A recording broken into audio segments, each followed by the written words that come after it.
Halo, perkenalkan nama saya Amanda Sekar Arum dari Fakultas Psikologi Universitas Muhammadiyah Surabaya, semester 6. Pada kali ini saya akan memberikan edukasi terkait membangun keberfungsian keluarga.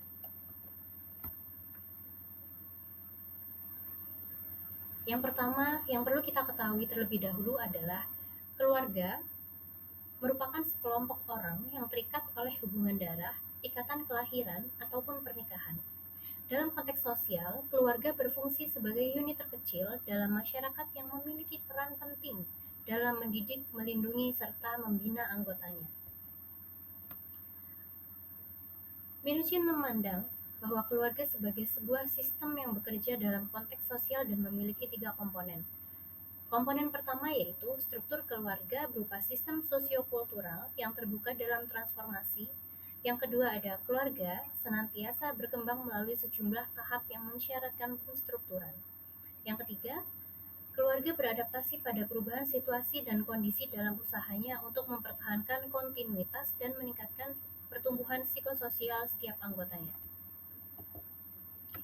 Selanjutnya, terdapat 8 fungsi keluarga. Yang pertama ada fungsi agama.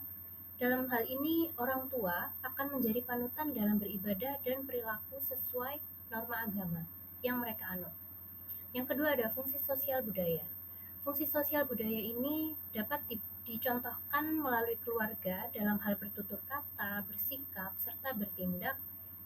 Selanjutnya ada fungsi sosial dan pendidikan, yang dalam hal ini sangat wajib untuk memastikan bahwa anak mendapat pendidikan dan dapat bersosialisasi dengan baik sebagai proses tumbuh kembangnya. Selanjutnya ada fungsi cinta kasih. Dalam hal ini, keluarga sangat perlu untuk memberikan kasih sayang kepada seluruh anggota keluarga. Selanjutnya ada fungsi reproduksi, yaitu mengatur kesehatan reproduksi, jumlah anak, dan juga jarak kelahiran. Yang keenam, ada fungsi perlindungan, yang dimana seluruh anggota keluarga dapat memberikan rasa aman dan nyaman bagi setiap anggota keluarganya juga yang ada di dalam anggota keluarga tersebut. Selanjutnya ada fungsi ekonomi, yaitu bertanggung jawab memenuhi kebutuhan sandang, pangan, dan papan keluarga. Yang terakhir ada fungsi pembinaan lingkungan, yaitu mengantarkan anggota keluarga untuk berinteraksi dan beradaptasi dengan lingkungan sekitar agar menjadi masyarakat yang utuh. Nah, selanjutnya, indikator keberfungsian keluarga, menurut teori The Ames Master of Family Functioning, terdapat 6 dimensi dalam keberfungsian keluarga, yaitu yang pertama ada penyelesaian masalah. Dalam dimensi ini berkaitan dengan kemampuan keluarga untuk menyelesaikan masalah di berbagai tingkatan. Tingkatan ini memiliki tingkatan yang paling dasar adalah tingkatan dari masa kanak-kanak sampai dengan masa dewasa akhir, yang dimana harapannya adalah keluarga dapat mempertahankan keberfungsian mereka dengan baik. Keluarga yang berfungsi dengan baik atau fungsional adalah keluarga yang mampu mengatasi masalah yang dihadapi secara positif dan efektif. Yang kedua adalah dimensi komunikasi.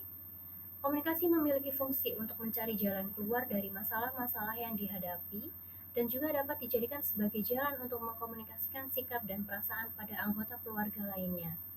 Yang ketiga, tidak kalah penting yaitu peran dari anggota keluarga.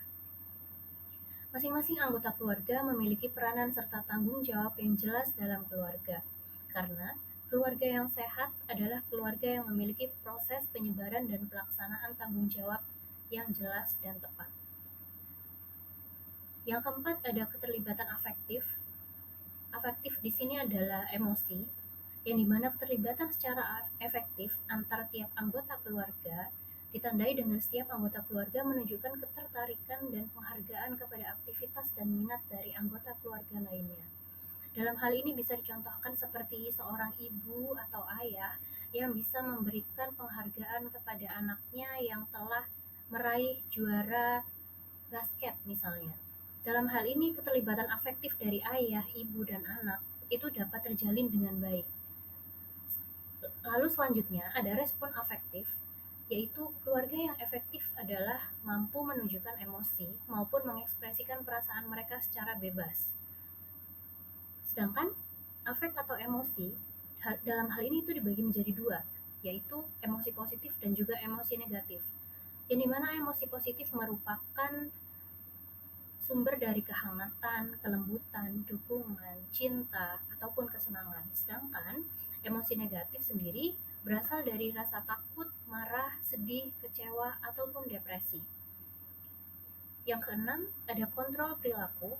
Dalam hal ini, penerapan perilaku anggota keluarga dan penerapan disiplin yang konsisten sangatlah penting dalam mencapai keberfungsian keluarga.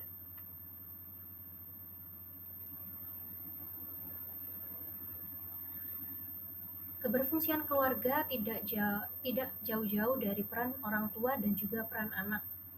Yang pertama adalah peran orang tua. Bagaimana sih peran orang tua yang sebenarnya?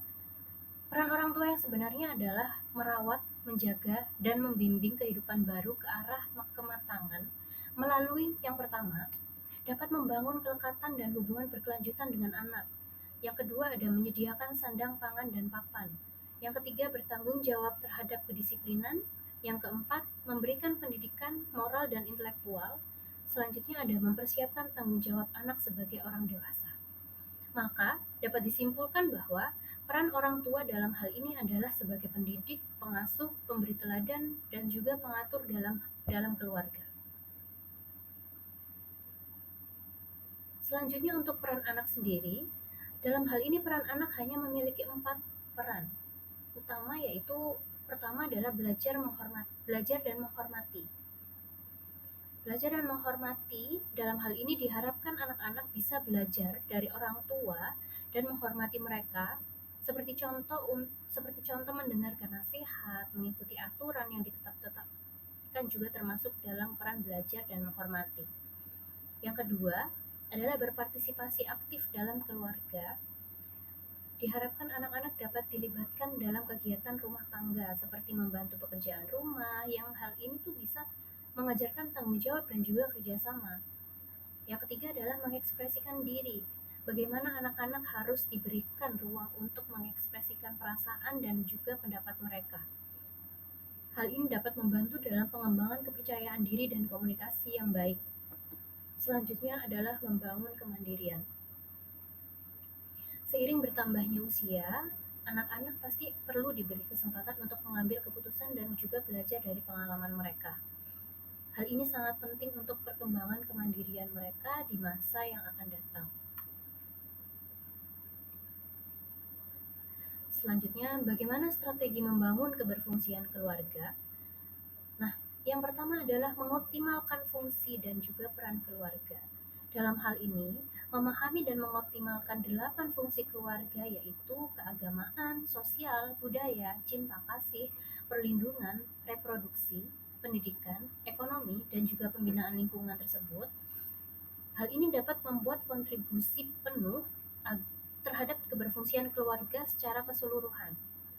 Selanjutnya adalah memberikan pendidikan dan pembinaan yang optimal. Keluarga harus berperan aktif dalam mendidik anggota keluarganya dengan cara menanamkan nilai-nilai positif dan juga membangun karakter. Pembinaan keluarga yang baik dapat meningkatkan keberfungsian dan membantu anak belajar norma serta sopan santun. Selanjutnya adalah beradaptasi dengan budaya baru. Dalam hal ini keluarga juga perlu bersikap fleksibel dan mampu beradaptasi dengan perubahan-perubahan sosial dan budaya yang terjadi di zaman sekarang. Karena hal ini juga termasuk dari tantangan yang dihadapi dalam era globalisasi, maka hal ini sangat penting untuk dilakukan dengan tujuan menjaga identitas dan nilai-nilai keluarga. Selanjutnya, yang keempat adalah meningkatkan kesejahteraan keluarga. Memastikan kesejahteraan setiap keluarga adalah menjadi prioritas utama dalam pembangunan sumber daya manusia. Karena keluarga yang sejahtera pasti akan dapat menjalankan fungsinya dengan baik, termasuk pendidikan, perlindungan, dan juga sosial budayanya. Nah, kesimpulan dari semua ini, keberfungsian keluarga merupakan suatu kesatuan keluarga yang di dalamnya dapat menjalankan fungsi serta perannya masing-masing. Keberfungsian tersebut dapat dilihat dari intensitas keluarga dalam berkomunikasi, pemecahan masalah dalam keluarga, adanya keadaan saling mendukung serta tolong-menolong antar anggota keluarga, dan juga saling menjaga antar satu sama lain. Sekian edukasi pada hari ini. Ada sedikit quotes tentang keluarga, yaitu kehangatan dalam keluarga memang tidak diukur dari ukuran luas rumahnya, tetapi luasnya kebahagiaan yang menempati. Sekian edukasi dari saya pada hari ini. Apabila ada salah kata, mohon maaf. Wassalamualaikum warahmatullahi wabarakatuh.